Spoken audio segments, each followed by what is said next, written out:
I'm Geoff Moss, and today I'd like to show you how to prune an overgrown shrub. This Cotoneaster behind me is pretty overgrown.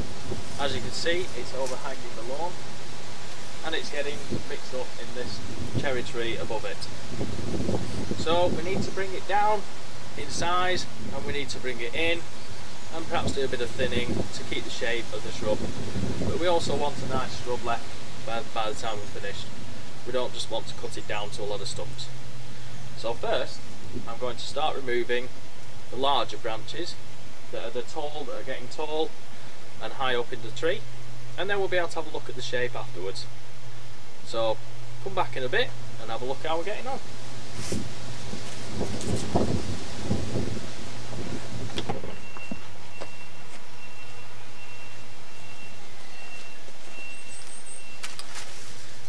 Now then, I have been removing the larger branches with this slimmer pruning saw. Quite an old one, this belongs in my family. But you can get nowadays more modern thin slimline pruning saws, and you need those to get right in between the branches to get into the larger stems, because you need to cut them off quite low down. Next I'll be using my secateurs to bring the height down slightly. The branches are much smaller. I might use my loppers to get some thicker branches, but we need to have a look at the shape of the tree next. Bring it down in height a bit and bring it in width slightly.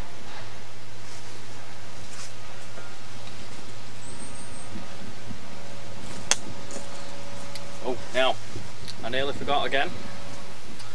There is an important task to do in doing pruning and pruning any shrub or any tree, and I'll talk about that in a little while.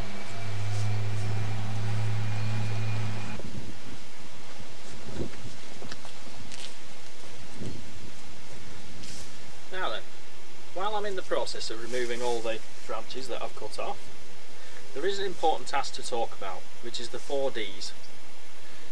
Dead, diseased, damaged or dying.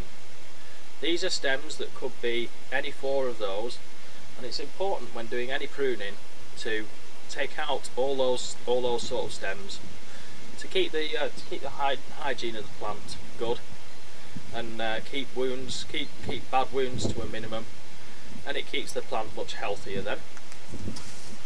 Like this larger piece of wood that I found in the middle of the Cotoneaster bush.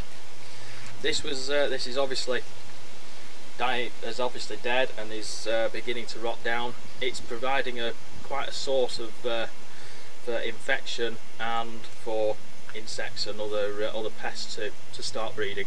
So it's not good for the health of the plant. So it's very important to remove those sort of stems, the 4 Ds: dead, diseased, damaged and dying wood.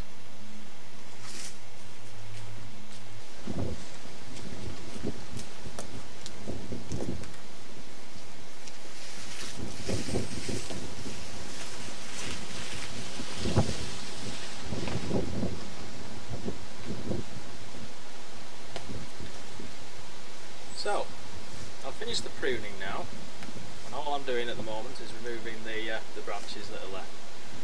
All the pruning entailed was to cut the taller stems down to a height that's more manageable. And where I could, I cut back to a junction. As you can see on this particular stem, here is a junction coming here. I simply cut there to leave the main stem still standing, and take the bit off that I want to take off, and that's a good pruning cut.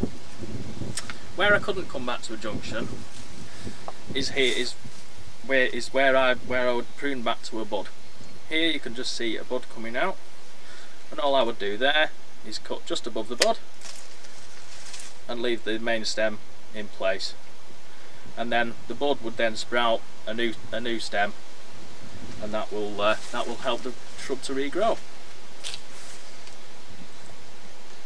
So I'm going to finish moving all the stems. And in the process of pruning, you do need to cut out crossing branches and weak thin branches. Crossing branches are where the branches are crossing over, and this can create a rub point, which can again let in disease, like we talked about before. Damaged wood can lead to diseased wood.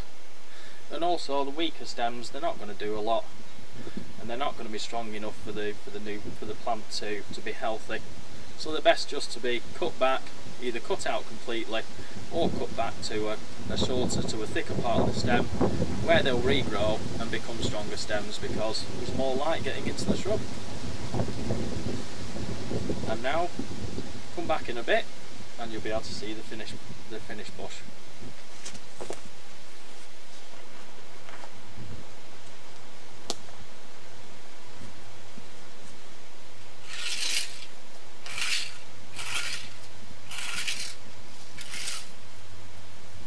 Now, I'm just doing the last of the raking up of the leaves and debris, because like we said before, hygiene and cleanliness and tidiness in the garden is very important.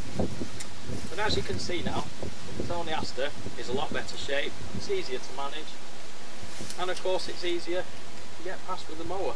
It makes it a lot better for the garden, much better shape. It also allows more light into the shrub, which makes a healthier shrub.